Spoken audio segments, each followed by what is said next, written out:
everybody! Today we're talking about money, specifically how to spend it on writerly things. This topic was requested by one of my patrons over on Patreon, Frankie. Frankie Frizzell Park is a fucking awesome name. Seriously, that sounds like a character name, and I am into it. Frankie wanted to know about the financial end of being a writer, namely what sort of things we should expect to spend our money on throughout the process. This means you'll probably want to brace yourself. Take a seat, clench your butt cheeks, and prepare for the hurt. It's gonna get ugly. Before we get started, a few disclaimers. I live in the US, and thus I will be referring to US dollars. Additionally, publishing is like any other business. You have to invest in your product in order to produce something that consumers will want to buy. If you're expecting to put $0 into your book, you're in for a rude awakening. That said, it's typically more expensive to self-publish a novel than it is to traditionally publish. If you self-publish, all of that investment is on you. You're choosing to do this alone. That means if you do a shitty job, you take the loss. But if you do a great job, you reap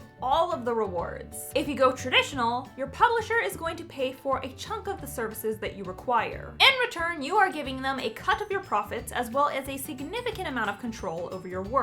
That means all the financial mumbo jumbo is taken care of, but you don't get a say in the business end of your novel, specifically how or when it's produced, released, or pulled from shelves. Whichever publishing option you choose will largely depend on your needs and skills as both an author and a business person, so be sure to do plenty of research because both options have their pros and cons. Now on to writer expenses. Get ready to cry and cry and cry. Number 1, the professional edit. A professional editor is someone who edits your manuscript. Hence the name. They make sure your story is entertaining, well-written, and meets industry standards. But it's hard to predict a price point for a professional edit because it depends on a lot of variables. First of all, there are a bazillion different types of editors: copy editors, line editors, developmental editors. There are also optional editing services like critiques, proofreads, and sensitivity readers. Basically, since there are so many different types of editing packages,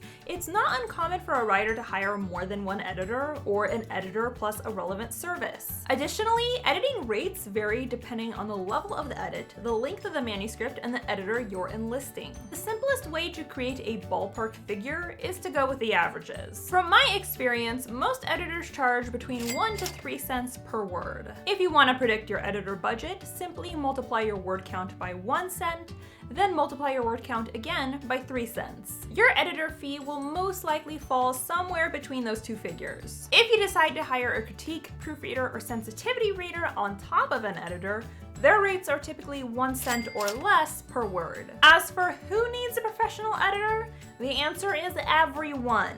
Anyone who tells you otherwise is either on crack or full of shit. And no, having your mom or a friend of a friend proofread your book does not count. That said, if you're going the traditional publishing route, you don't actually have to pay for your editor. Your publishing house will handle that for you. However, some writers who are going this route still hire an editor or a critique before they query agents. If that's something that you choose to do, you're gonna have to pay for this out of pocket. If you're self-publishing, you're gonna have to pay for the edit yourself, and you better not skip this step or I swear to God I am coming for you. Number 2, the format and cover art. Cover art and formatting are kind of self-explanatory. The cover art is the cover of your book, and the formatting is the format of the pages. And once again, rates vary. I've seen cover art packages as low as $25, and I've seen them as high as $2,000. But I personally believe you can get a really great package that includes cover art and formatting for some price that's in the middle. I paid about $600 for my art package, and that included 3 ebook, paperback, and hardback covers, as well as 4 ebook, paperback, and hardback formats.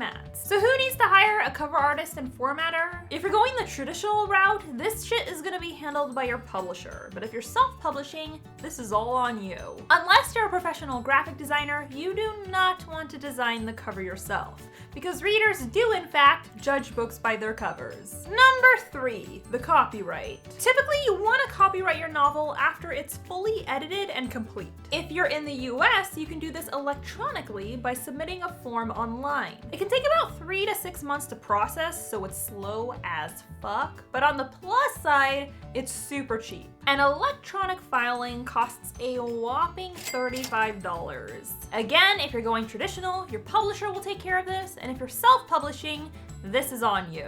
Number 4. Publishing. Let me make this perfectly clear. If you sign with a publishing house and they ask you to pay a fee, there's a 99% chance that they're scamming you, or that they're a vanity press, or both. This is the same deal for self-publishing.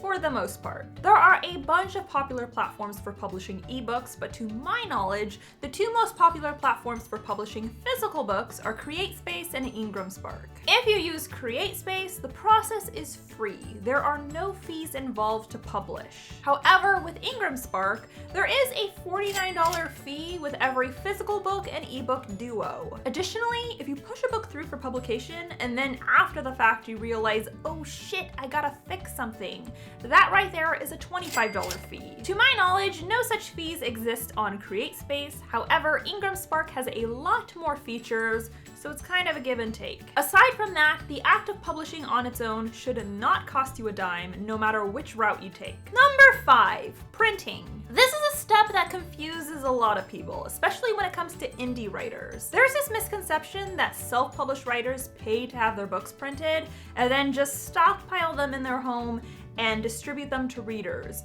which is not the case, nor is it remotely sustainable. So here's how it works. If you are signed with a publishing house, printing and shipping is not your issue. If you're self-published, printing and shipping is still not your issue. If someone buys any author's book on Amazon, whether they're traditionally published or indie, Amazon is going to take care of it. It's not up to the author to pay for the printing or shipping. The cost of said printing and shipping will be deducted from the author's profits. So when they receive their royalties, the printing and shipping fees will already be accounted for. But Jenna, if that's the case, why did you even put this on the list? Because I'm not finished yet, you ding dong. In many cases, writers do like to have a small stockpile of their books so they can send them out to reviewers. If you are a traditionally published writer, I believe you can ask your publisher to send you some books, and I'm pretty sure they'll do it for free. If you're self-published, you can log into your publishing platform and order a shipment of your books. These companies will sell you your book at cost, so you're not paying the sale price of your book,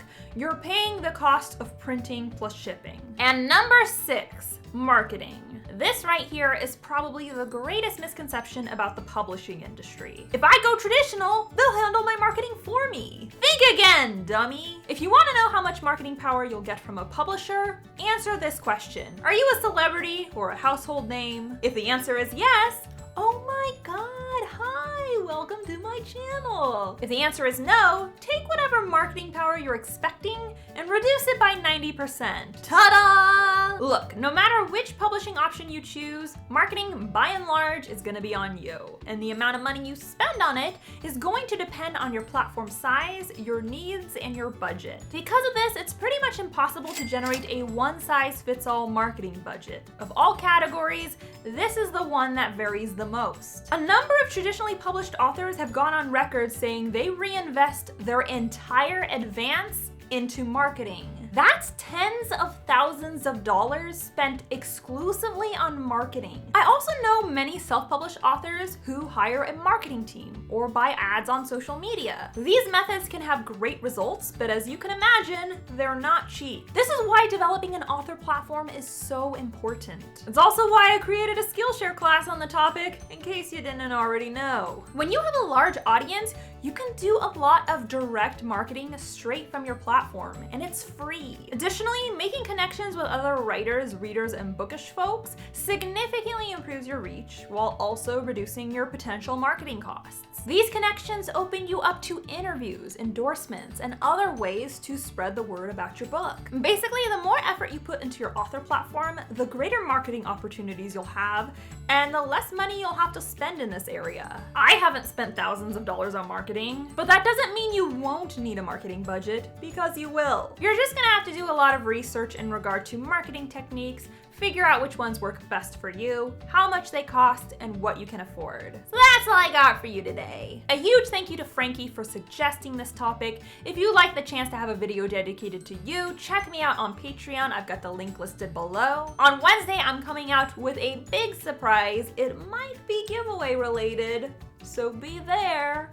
Or be a pair. With that said, don't forget to subscribe to my channel. I post new videos on Mondays and Wednesdays, and if you want to be alerted as soon as I upload, you gotta ring that bell. It's right there, it's a little button, just click it, and we're all good. If you want to read an awesome novel, plus have access to tons of amazing prizes, pre-order The Savior's Champion, and enter my pre-sale giveaway. All the links are listed below. Just click it, pre-order, enter, do it, you're welcome. And be sure to follow me on social media. I'm on Instagram, Tumblr, Facebook, and of course you can tweet me at Jenna Moreci. Bye!